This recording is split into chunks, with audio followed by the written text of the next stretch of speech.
At least 11 people were hurt in a series of violent incidents across Boston overnight, including 2 that left the victims with serious injuries. Boston police confirmed officers responded to 6 different scenes between Sunday evening and Monday morning. The most serious of the incidents happened in a shooting on Elizabeth Street around 2:19 a.m., when a man was taken to the hospital with life-threatening injuries. He remains in critical condition, police said.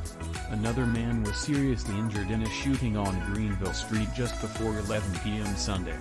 He is listed in serious, but stable condition.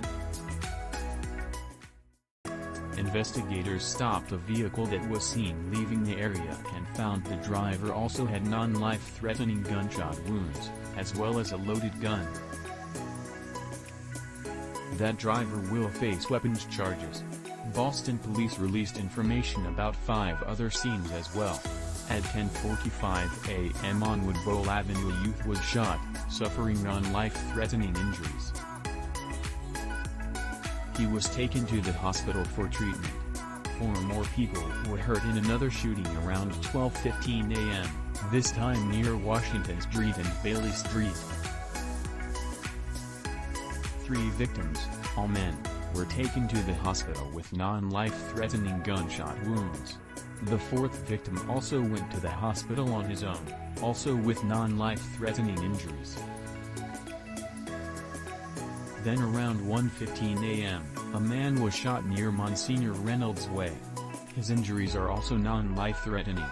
Officers were then called to an address on Garfield Avenue.